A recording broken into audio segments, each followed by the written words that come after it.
Hi everyone, it's Liam here from Rating the Races. So we've had a look through the handicap marks and I've found a few that I like that have dropped in the handicap. So let's get on and start talking about them. So the first horse that caught my eye was Great Bedwyn. Now Great Bedwyn actually caught my eye with the entry last time out. Had dropped from running a decent race at York when finishing 6th, not beaten far, beaten 4.5 lengths, to dropping right back to a mile and 3. From 2 mile and a little bit to a mile and 3 for the Racing League race. I don't know whether those horses that had been put forward for that were then just picked and maybe the trainer and owner didn't really want to run it. I wouldn't have wanted to. I mean, that was completely the wrong race for the horse over that trip. At Southwell as well, you know, the all-weather I always say doesn't work out as far as that trip on the turf. So a mile and 3 on the all weathers, like a mile and 2, a mile and 1 on the turf. That was never going to be far enough for Great Bedwyn. But maybe the idea was to get him dropped £1. They've got him dropped £1 for that disappointing run at Southwell. Went off 5-1. Where do I think they'll go next? Well, first of all, back up in trip. They've got to go back up in trip, haven't they? And I wonder whether we might see him in the Mallard Handicap in 10 days time. It's a mile and 6 race for 3-year-olds and older. He's a 4-year-old. The mile and 6, last time he ran over that trip, he was actually 3rd at Goodwood behind Align the Stars and Fairbanks. Well, Align the Stars then went into a group race. Granted, didn't run amazing. Actually finished 8th of 9 behind Vauban. That was a group 2. And the runner-up, Fairbanks, I'm sure Fairbanks went for the... didn't he go for the E-War? Let's just have a look on my other screen. No, he didn't. Yeah, he did. He went for the Ebor at York and then went and raced against Absurd at Chester in the same race as... Not in the same race. Went to Chester. So, you know, the horse has been highly tried since then as well in listed company. Great Bedwyn finished 3rd that day. Beat Yukon Glen, one of our horses that we do like for... we were actually on it in the Summer Cup. So I think Great Bedwyn probably ran a really good race there off 88 and could return again off 88, or I say return, could next run off 88 back over a trip that suits him, back up in trip to Doncaster. He actually went a favourite at the beginning of the season at Doncaster. Here, he finished 4th, he wasn't beaten that far, only a length and 3/4, behind Lexington Knight, Cardia and Knightswood. Now, we still like Knightswood for a similar race. I think that wasn't a bad run at all. And off the back of a relatively quick turnaround when finishing 2nd to Kotari at Ascot, the trip was probably too short that day for Great Bedwyn. Up to a mile and 6, I think will really suit. Can drop out, doesn't need to go forward. I wouldn't want to go forward. I'd want to be towards the back and run on, aiming to finish strongly. And I think this mile and 6 trip at Doncaster will be a really good race for Great Bedwyn. So he's definitely one to keep an eye out for. You can see I've already got him in my NAGME. Next horse I want to talk about is Pink Crystal, who is dropping back to a suitable mark. So Pink Crystal has dropped £1 to 99. So first time under 100 since winning this race at Ayr, which was a listed event for fillies. Now, before that, you can see there were lots of good performances. A couple of wins, seconds, 5th, 3rd, 4th. And they were sort of coming in the right races. Handicaps and listed events. The last handicap the horse actually ran in was at York when finishing 5th. Not beaten far, beaten a length and a half of 87. Granted, the horse is still up to 99, but I liked the horse in handicaps all the way through last season. You know, the start of this season, or the end of last season, sorry, at the 22nd of September, if she'd been turning up in handicaps off 99, I would have gone, yeah, I think she's got a chance. I do think she's going to run a nice race still. But just recently, she's been running in listed races and group races, Group 3. This is going back through her runs. Listed, Group 3, listed, Group 3, handicap. So the last handicap run was 3rd, at York of 95, beaten a length and 3/4 by Radio Gugu and Al Simo. I'm quite fine with that. I think she's better than that, and I think she can even off this 99 mark, is one to look out for. I do think there's a race that she should go for, and that is this fillies handicap here on the 26th of September for horses rated 0 to 95. Now obviously it's a fillies race, it's at Newmarket, she's been to Newmarket before, and she finished third. And you're like, okay, good run, beaten 2 lengths by horses rated 94 and 86. You're like, oh, that doesn't sound good in a listed race. That 94 horse is a Zero Blue, who's now rated 106, did go up as high as 114. And that 86 horse, who was second, was Makarova, who's now rated 105, had been as high as 107. So actually, at Newmarket, was not beaten far by horses 105 plus, and beat Gale Force Mayer, who that day was rated 107. So she's probably ran, actually, to around about 103 sort of mark. So off 99 into a handicap, she could probably go very close. So yeah, I'm really hopeful that she turns up at Newmarket on the 26th of September. So let's make a note of that. We can simply add her from this race, and we go 6 furlongs at Newmarket, handicap, off 99. What day did I say it was? Thursday, the 26th of September. So if she does run, we will get a notification, and we will be able to keep an eye out for her. So that's added Pink Crystal. Next horse I want to talk about, dropped, what did Enemy drop? Dropped £2 to 106 is Enemy. Now, Enemy is starting to get down to a mark that I'm getting interested in the horse when it goes back handicapping.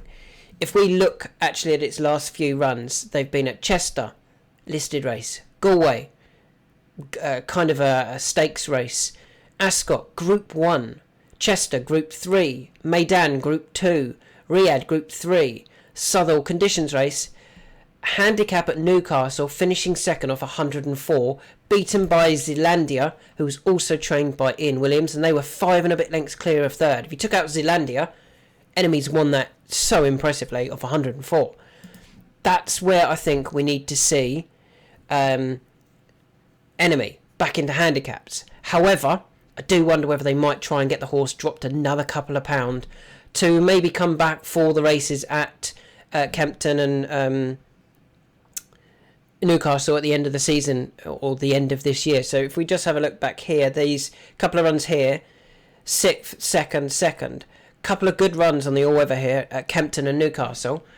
And if I delve further into it, this race at Kempton here was worth 41 grand for the winner, only beaten a length and a bit, off a mark of 103. So you can see why if they got it dropped another couple of pound, it might be interesting turning up off the same sort of mark. You know, if they did go for this race at Kempton, got beat like they did last season and got dropped a couple of pound and ended up coming back off 104, you'd think they would be hopeful of a really big run. Beaten by Duke of Oxford that day. Duke of Oxford, just having a look, after winning that, then went to Newcastle and actually finished behind Zealandia and Enemy, so they probably could say that we know how to beat Duke of Oxford. And Duke of Oxford's run a couple of good races since, both on the all-weather. Second in the all-weather Championships Marathon and third in the Northumberland Plate. So Duke of Oxford is just a very good all-weather horse. So they bumped into one there. Yes, that horse could well turn back up against Enemy, but at the moment, that horse is rated £6 higher, whereas I think it would be easier for Enemy to turn up off a similar type of mark as they did last year. So Enemy is definitely one I'm interested in when it goes back handicapping. I don't know where that's going to be just yet. Moving on to Rhoscolyn, dropped £2 to 97 after a disappointing run, you would say, at Goodwood, 12 of 14, well beaten.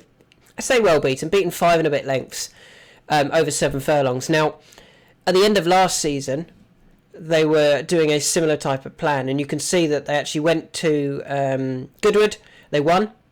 They then went to Leopardstown, got beat. They then went to Goodwood and won again, and then they ended up at Ascot. Now, this year, I think they might skip that race at Goodwood.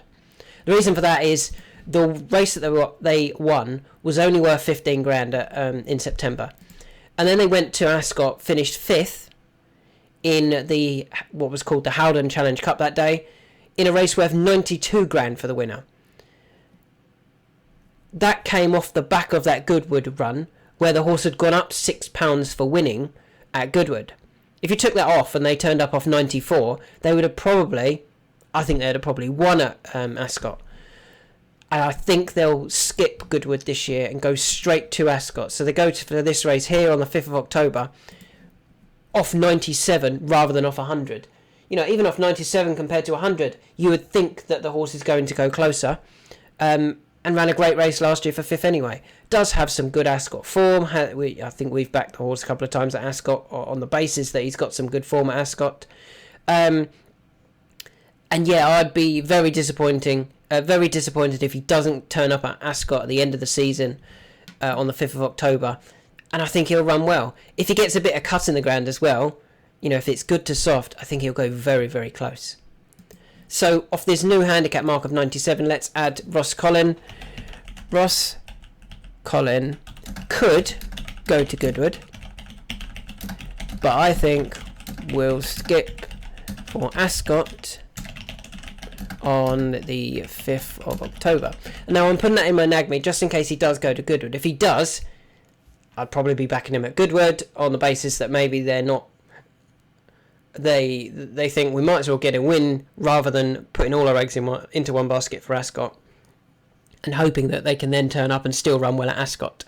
But if they did go to Goodwood, you'd still probably think they could go very close there, particularly as he's performed well there many a time. So he's in on NAGME. And the final horse I want to talk about is good old friend Revich, who dropped £3 to 88. Now, if you watched the race that he ran in last time at Chester, over 7.5 furlongs, he looked disappointing. He was 11th of 13, didn't beat many, beat Physique and Good Heavens.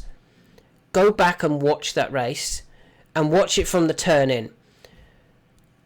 All of those at the front stayed there, and all of those at the back pretty much stayed there. If you were not prominent, you didn't have a chance in this race. And I kind of want to forgive Revich for that, because he was just in the wrong position. I said before the race, if he disappoints or gets beat at Chester, I'll still probably back him next time, and I definitely will now. He's dropped £3 down to 88, and I can kind of forgive him that run. So where do you go next? Well, as you can see, last year they went Chester to Ayr. I think they'll go Chester to Ayr, and they'll come back for a race that they won last year. It is the... just trying to find out which one it is. It's this race here, the Virgin Bet Daily Price Boost Handicap. It's for horses rated 81 to 100, over a mile. He won this last year off 95. As I've just said, he's currently now rated 88. He could run off a £7 lower mark this year. I would be absolutely flabbergasted and shocked, to be honest, if Richard Spencer and Middle and Park Racing don't go for that next. Surely it's the most obvious run for him at Ayr.